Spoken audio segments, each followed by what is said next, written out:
Here we are, often anticipated, never duplicated, segment number 3 with Mike Zuber from One Renter at a Time. Mike, I know you're doing awesome, but tell everybody how you're doing. Oh, I'm doing great, man. Every day is Saturday. It's awesome.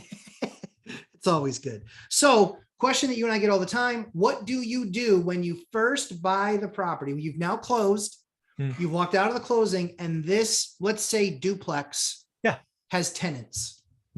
What is the first thing that you do?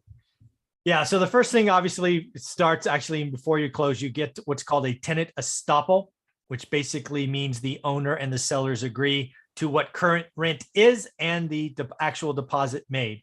That is something I will not close on because I don't want to assume any responsibility for he said, she said. So that is really where it starts. Make sure you get a tenant estoppel that is signed by both parties. Once closed, then my property manager will go in the day of or the day after and have a tenant meeting, right? Make sure the lease is correct. We will get them on our lease. We will run them through our entire criteria again, just so we know what we have. Obviously, the lease that they have is in force, right? Whether it's, certainly if they're in the year period or if they've gone to month, the existing lease will take precedent, but we want to know what we've got. It is shocking how many times you take over a property and you know what, there is an extra adult there. Maybe pets have shown up that wasn't on the lease.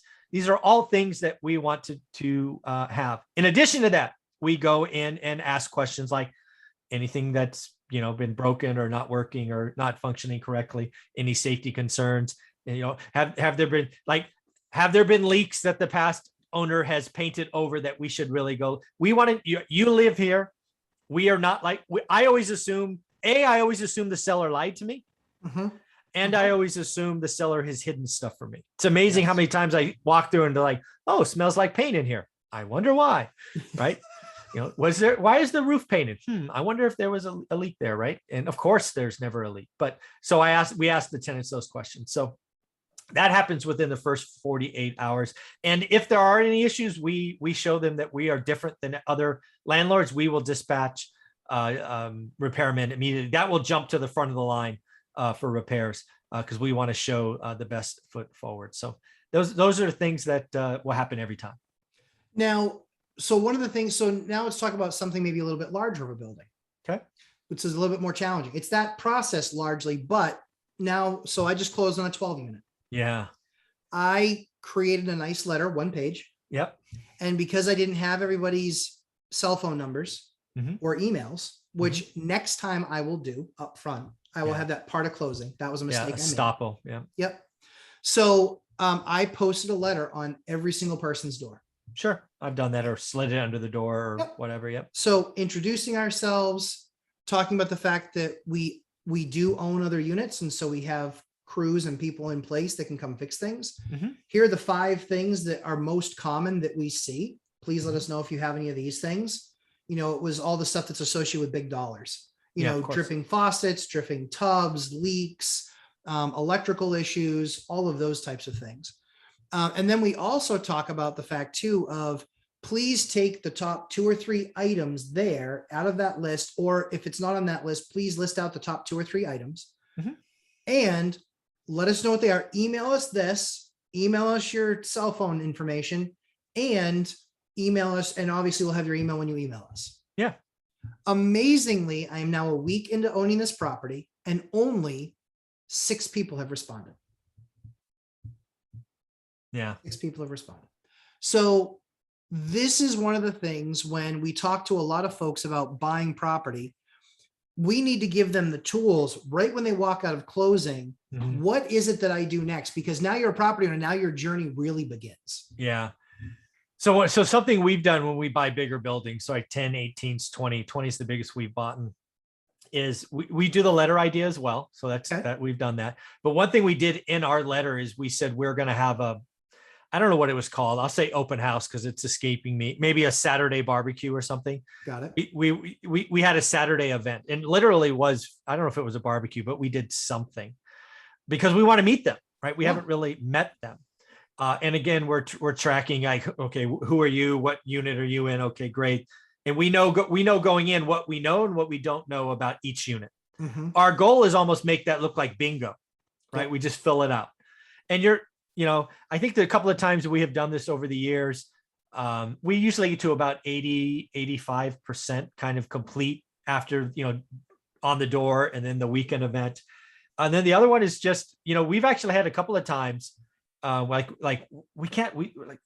what's going on with unit C or unit 3 or whatever it is, right? And we ask the neighbors, and they're like, "Oh, we haven't seen Mary in 6 months," right? And we're like, "Okay, well, we're going to post a notice to enter, right? 48 hours or whatever the rules are in your area." And it's amazing how many times, like I remember one time in particular, Mary, in this example, not a real name, she was living with her boyfriend, but she was on Section 8, and Section 8 paid the rent 100%. So she basically had a crash pad if she ever broke up with her boyfriend and didn't want to give it up. So it's amazing those things that you could find. So we don't want it. My intention is never to invade privacy. It's not my thing, right?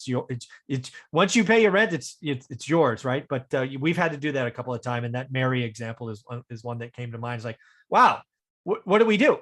So we had to go track down Mary and have a discussion with her. We told her that we would report her to Section 8 because that was not cool.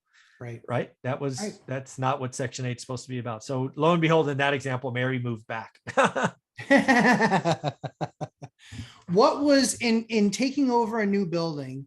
What was the biggest surprise that you ever got in taking over a new building that you didn't account for in the closing or in process? Because all these processes came about because you probably went through something. So what was the thing that really sticks in your mind that was like, that can never happen? I remember I bought an 18 unit building, all single story. So it was spread out. It was I think it was 6 total buildings. It was like three, so that's 12 and 3, right? So yeah, it was like, they're all 3 units. And then between the buildings were carports. So it was really a long roof. And I remember walking through that building with Olivia. It was the building that had all the big screen TVs I've talked about a couple of times. Okay, sure. Right. The Tenants had all big screen TVs and we have a little one, right? So I've talked about the building before. But what got us was they had just painted the insides. And that's where I cracked. All of them. Okay. That's why I cracked the joke about, the owner painted the ceilings. It turns out that we had to spend about $40,000 that first 12 months on roofs. Oh, yeah. But and again, another error I've made is I tried to Band-Aid it because again, that's what I thought you did. Mm-hmm. And ultimately the Band-Aids never held and there were leaks everywhere. And yeah, that sucked. Mm-hmm. What could you have done aside from being perceptive, right? Yeah. Because now I see that I call a roofer. Yeah. I didn't have a roof inspection because again, it looked good, blah, blah, blah. I don't know what I'm looking at, right? I'm seeing like this much of the roof and, I was stupid. Happens to us all, Mike. Yeah. See video too. So yeah, Mike, I mean, again, this is one of those things where you've done such an amazing job with taking people through finding the property, getting the property, closing the property. Okay, now I own it. Now what? Yeah. Now I'm walking from the closing table. I'm a landlord. I am super excited. I'm doing a jig in the driveway. Yeah, I've been there. But what do I do now?